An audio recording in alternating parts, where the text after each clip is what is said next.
สบายดีพ่อนี่น้ำลิ้นตัวนี้น่ะโอ้นี่เป็นท่าน้ำเขาเจ้าเนาะเฮ้ยเจ้าฮะโอ้นี่ใจดีที่เห็นอันนี้คือการดำรงชีวิตของเขาเจ้าเนี่ยเขาเจ้าบริสุทธิ์เฮาเลยเขาเจ้าบ่ฮู้บ่เขาเจ้าตักน้ำอาบน้ำล้างหน้าพ่อตักน้ำเนอะอาบน้ำโอ้ ลูกมาลิ้นน้ำมาย่ำน้ำตัวนี้บ่ที่นอนที่คืนนี้นะไปหากินน้ำกันได้เอาของกินมาให้กินวันนี้นะไปกินอยู่พุ่นเนาะ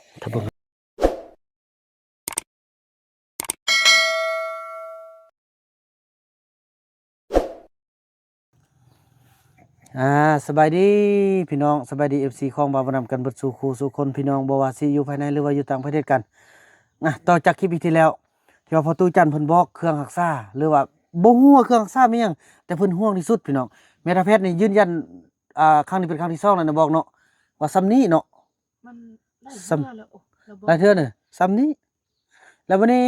คลิปที่แล้วเนาะบาวนำก็ได้ปรึกษาหารือได้ล่มแล้วอยู่เฮือนก็บ่มีว่าสุดท้ายออกว่าอยู่น้ำลิ้นสถานีน้ำลิ้นบาวนำจะเอาคลิปให้เราเบิ่งเพราะบาวนำก็ชื่ออยู่พี่น้องเนาะเปิดคลิปให้เบิ่งก่อนเบิ่งอันโทรศัพท์เจ้ามีอันนั้นบ่เอาตัวนี้ก็ได้เปลี่ยนซองก่อนพี่น้อยเนี่ยอันอยู่น้ำลิ้นหั่นเนาะอยู่น้ำลิ้นหั่น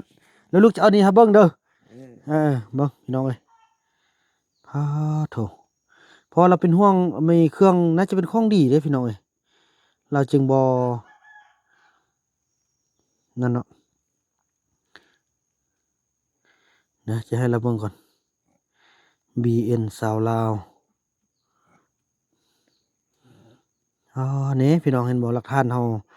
ไกลมาแล้วพี่น้องเอ้ยBN ก็จะเป็นคนหาบัดนี้คนหา EP 1จุดเริ่มต้น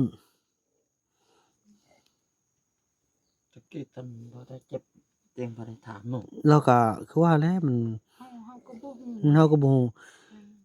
จุดเริ่มต้นของการช่วยเหลือเอาเราไปหาหมออันนึงเราเจ็บสุดแล้วนี่เราก็บ่ได้บอกอีกอ้าวบ่แม่นตัวนี้การค้นหานี่เบิ่งยอดนิยม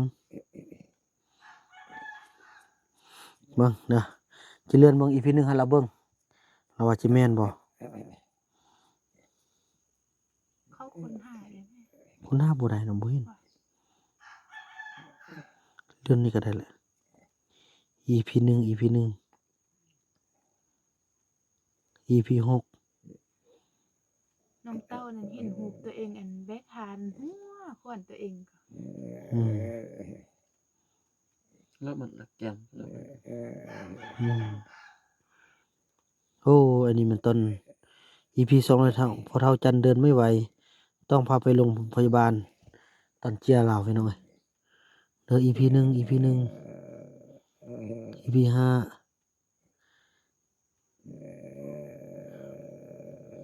เจ็บสุดแล้วนี่ก็ซัดวัดนี้เอาเนาะอยู่เฮือนเฮานะ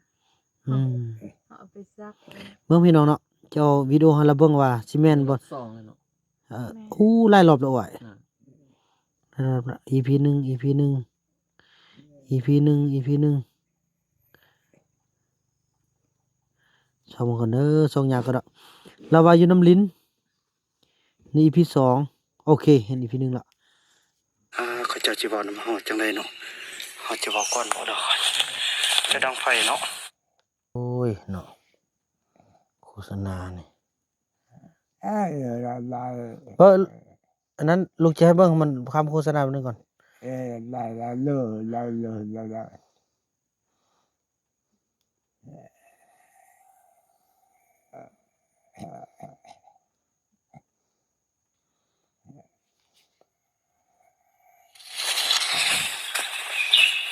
อ้าวนุ่มผู้นุ่มติดเด้อทางเต้ามาก่อนเด้อ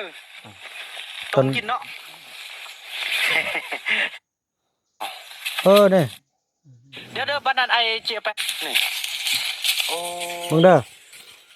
จะพาผู้เป็นเนาะ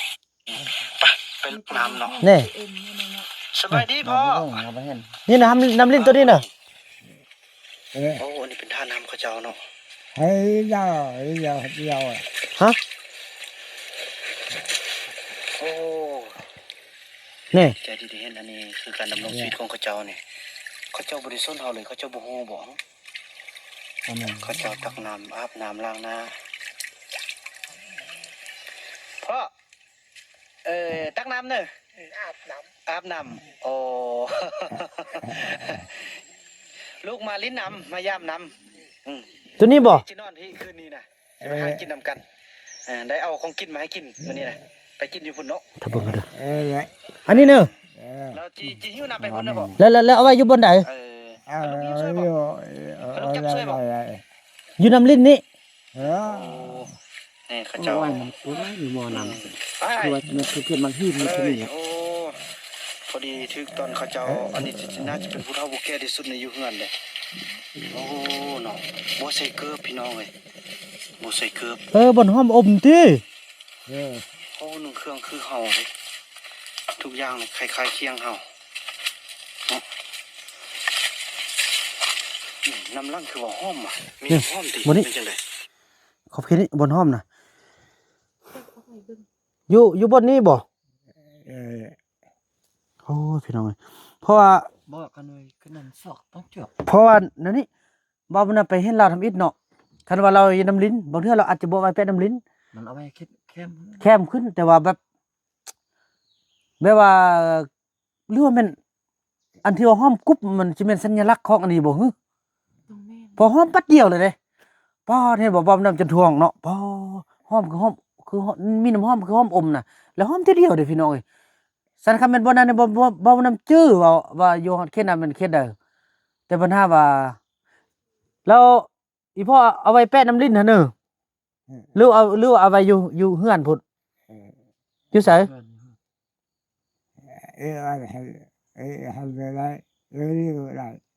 อยู่หันก็ได้อยู่นี่ก็ได้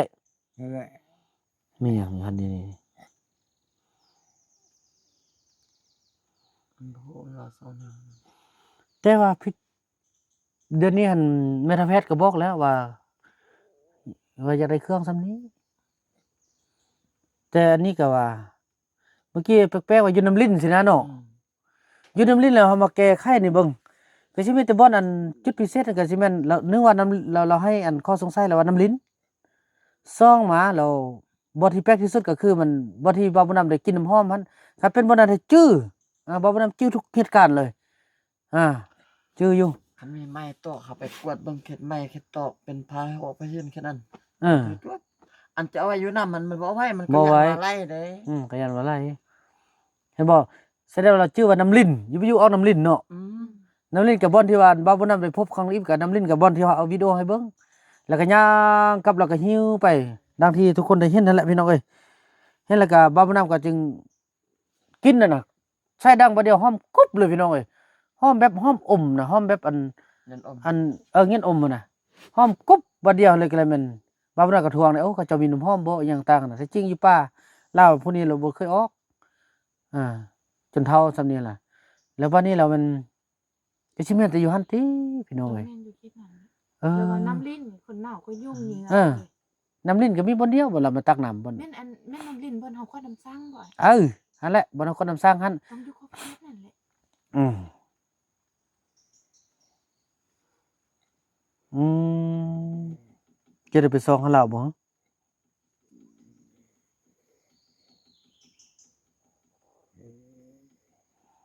มันอยู่ไสเนาะ มันมาสองทางอันนั้น อืม อยู่นี่ก็ได้อยู่พุ่นก็ได้ คันว่าซ่องทางน่ะอยู่พุ่นก็ได้อยู่พี่ก็ได้แล้วมันหรือว่ามันเราฟังซ่องบอนบ่ฮึเครื่องเราหลายบ่ฮึ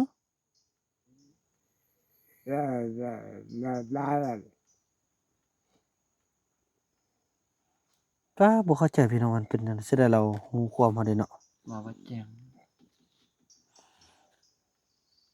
เรา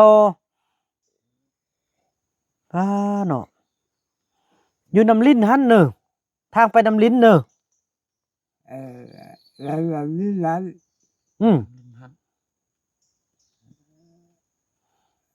แล้ว แบบนี้นั้นเหรออ่ะ น่ะน้ำตาออกพี่น้องเห็นไหมแล้วคือสิขึ้นหอเป็นห่วงขนาดอยู่น้ำลิ้นหันอยู่น้ำลิ้นแล้วย่างขึ้นไปหนิดนึงบ่ เฮ้ย แล้วเอาอยู่ เราที่ร้านยาตื่นหน่อย เนี่ยก็ ยาตื่นหน่อยนี่อ่ะ ยานเฮ็ดแนวดี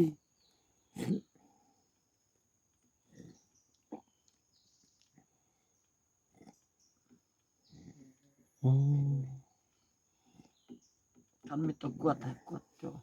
อยู่น้ำลิ้นหันเนอะแล้วทางขึ้นน้ำลิ้นหันเอาไปตักน้ำมานะ เฮ้ย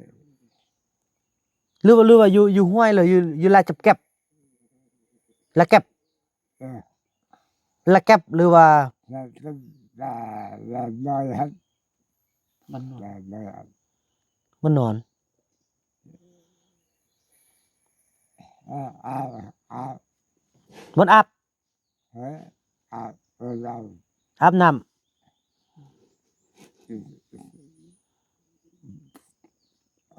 อยู่ท่าอาบน้ ำอยู่ท่าอาบน้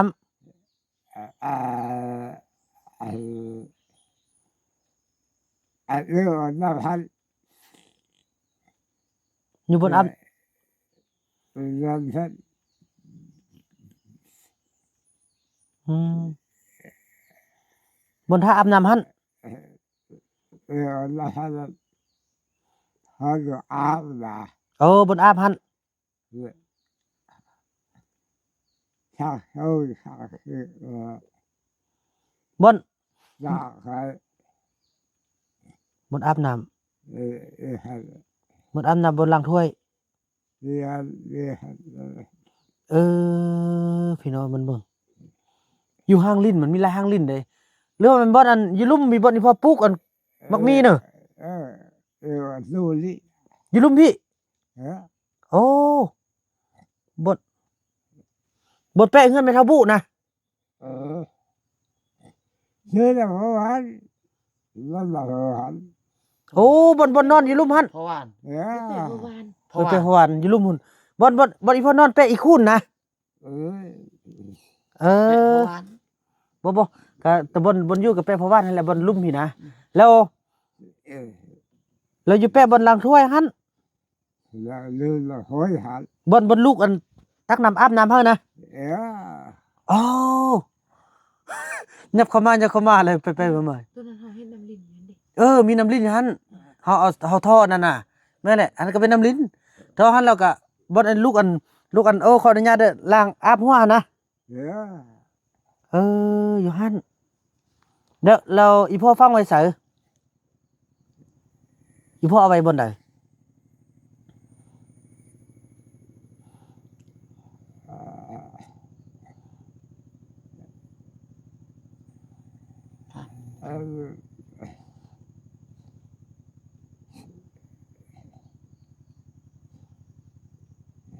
เออ บ่ท่านสั้นก็สิมันเฮือนอันตัวล่าสุดนี่อยู่ส่วนมันพี่น้อยเรา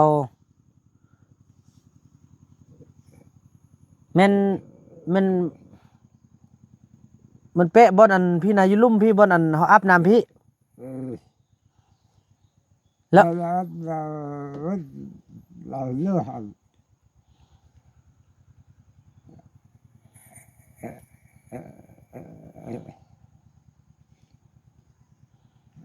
อยู่ขี้ดิน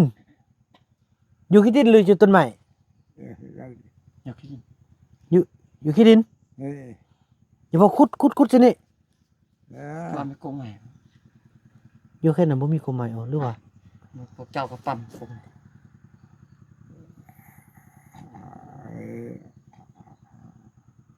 ทำจริง เบิ่งยานเป็นบนเสื่องก็สิมีป้าบนเราปลูกกบบ่มีติ แล้วก็มันมีตัวน้อยๆนั่นนะ เราปลูกหมดก็ โอ้ เรา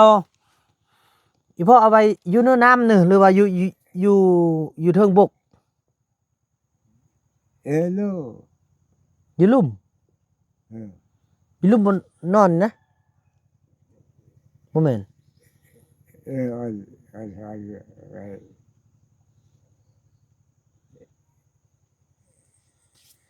อซื้อ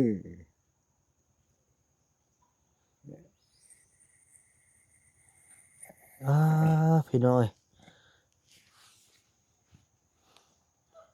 เราก็พยายามบอกเฮาแล้วพี่น้อยพยายามบอกเฮาแต่ว่า เติมบอกว่าเจอเนาะ อืม เราบอกไปว่าแจ้งเราก็ว่าอยู่บ่เพราะว่ามันนี่แหละ บ่นี้ เอาไปซอกประตูมันยังจื้อเพราะว่า เป็นซ้ำใดซ้ำนี้บ่หรือซ้ำนี้โอ้ยใหญ่โอ้ยซ้ำนี้โอ้ยซ้ำนี้ซ้ำนี้สีนี่บ่สีดำแบบนี้บ่หรือว่าสีขาวเท่านี้ ลิ้น สิลิง สีลิง ลิ้น สิลิง อันนี้บ่แม่นเนาะสีแบบนี้บ่แม่นเนาะ อันนี้ว่าสิลิง สีแบบนี้บ่แม่นแล้วสีแบบบ่ พยางนะครับพยาง ตัวนี้บ่สีแบบนี้บ่แบบนี้ มัน หรือว่าสีแบบขาวนี่ ลิ้น ลิง ลิง ลิงเนี่ยมัน ลิงคือเอาพยางขนาดมันเป็น สีเหลืองสีเหลืองนี่ ลิ้นซ่า สีแบบนี้บ่เอาอีหลีมาแปะไปแปะมันสี ผู้เรียกผู้ น้อง อัน เฮามีเห็น นี่ก็บ่เอ้ยไม่เท่านั้นมันหูหนวกพามันสีหยังวะ มันว่าสิลิง สีลิง สิลิง ลองห้ามสีเสื้อให้เฟืองดู เอ้ยเจ้ามีอยู่ไงถ้านี่มันค่ำโอ้คันเป็นอันนี้นะเขาได้ก่อนค่ำบ่จักแหละแน่ แล้วนี่ป่ะนี่ นั่นนี่บ่ นั่นนี่ สีแบบนี้ สีเหลือง นั่นนี่ สีเหลืองบ่ แล้วขึ้นนี่ป่ะขึ้นนี่ เอ้าบ่ให้เราเบิ่งดู สินี่ป่ะ เราบ่เบิ่งเราบ่เห็นเราเบิ่งแต่หัวเข้าใครญาติพัดกรรมเด้อแบบตัวใดแบบนี้บ่สีแบบนี้บ่สีแบบนี้บ่หรือสีแบบนี้ ชั่วโ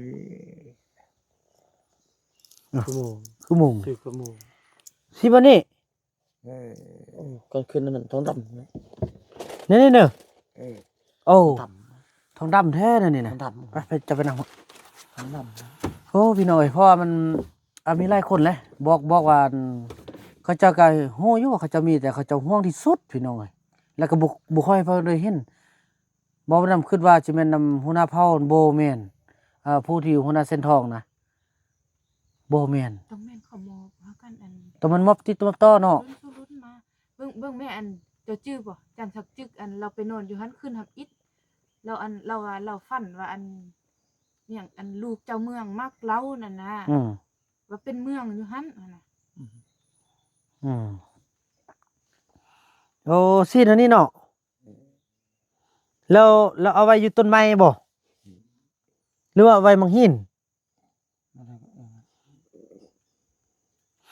เดี๋ยวนี้สรุปรวมแล้วพี่น้อยมันก็สิมีแต่จุดที่เฮาอยู่ป่ามันต้นหันจุดที่ว่าเรานอนหันเฮาก็ฮู้ชื่ออยู่เนาะจุดนอนหลายคนอาจจะชื่อที่ว่าติดตามหาเราจะนอนอยู่ข้างๆบ่อนอันบ่อคูนหั่นนะก่อนเฮาจะเอาดึงออกมาพี่นอนหันแล้วก็ขอบเขตนั้นแล้วจุดที่หนึ่งจุดที่สองแล้วมันอยู่น้ำลิ้นเทิงพุ่นบ่อนที่ว่าบ่เนี่ยบ่แม่นอยู่เทิงพุ่นเด้ออยู่ผู้โต้งเทิงพุ่นเด้อบ่แม่นติ ลิ้น อยู่น้ำลิ้นหั่น คือ อืมที่จริงเฮาก็บ่อยากได้หรอกพี่น้องแต่ว่าคันเราเป็นห่วงเนาะก็สิคืออยากมาหาเราหั่นแหละเฮ็ดจั่งใดเนาะพอเฮ็ดจั่งใดวะหึ มันเถอะมันก็เป็นแต่ว่ามันเป็นห่วงอยากเฮ็ดตัวเองก็มีเนาะ อืมแม่นแหละเพราะ มันนะ อืม แต่ตึกตัวเองบ่อันนั้น บ่ฮู้เรื่องกันน่ะเนาะเรื่องเราก็อยากหาแต่เฮาพี่น้องเอ้ย แต่อันไอ้นำเขาไปเมืองฮับอิดเราก็ยังว่าจีอันหมอบเมียงเกาะฮะ มุ่นว่าเมียงเกาะ เราสิเฮ็ดมนต์ให้แล้วว่าบ่เอาสินะก็เราคันแม่นมอบมนต์ให้บ่เทื่อเราก็สิเอาตัวนี้ให้บ่จัก อั แล้ น ว นี้ตัวเองบ่ฮู้เนาะตัวเองบ่เข้าใจ ข้อยละบ่เอาเอาแล้วมันทุกข์ข้อยก็ว่าสิแหละแล้วบางเทื่อมันบ่เข้าใจบางเทื่อว่าสิมอบตัวนั้นให้บ่จักเนาะ ตัวเองบ่ทำเชิง เขาก็บ่ฮู้เขาก็บ่เอาสินะแล้วบัดนี้เรายังเป็นห่วงอีกพี่น้องเอ้ย อันนั้นแหละเขาว่าเขาอยากเฮ็ดตัวเองปัดเสร็จเอาบ่เข้าใจ หรือว่าจังซี่บ่อันเซอร์รถซิ่งพอบ้านป้าให้เราบอกบ่ ตายก่อนตายก่อน บอกบางเทื่อคันว่าบางเทื่อเราอยากไปเสียอยู่พุ่นบางเทื่อน่ะ อยากบ่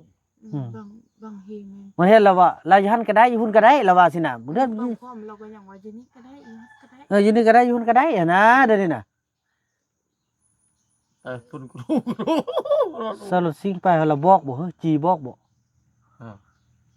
เราขโมยเลยคือคนลาวเขาคือกันลังเฮืออันสู้ นี่เห็นบ่เราควักแล้ว จนหน้านั้นแล้ว พระเฒ่าอยากไปอยู่พุ่นบ่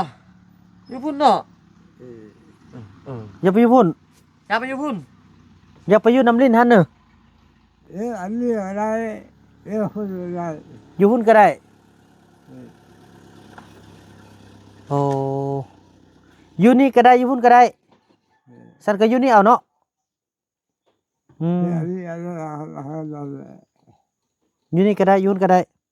ฉันก็อยู่นี่เอาเนาะบ่ไปแล้วเนาะเมื่อยเนาะ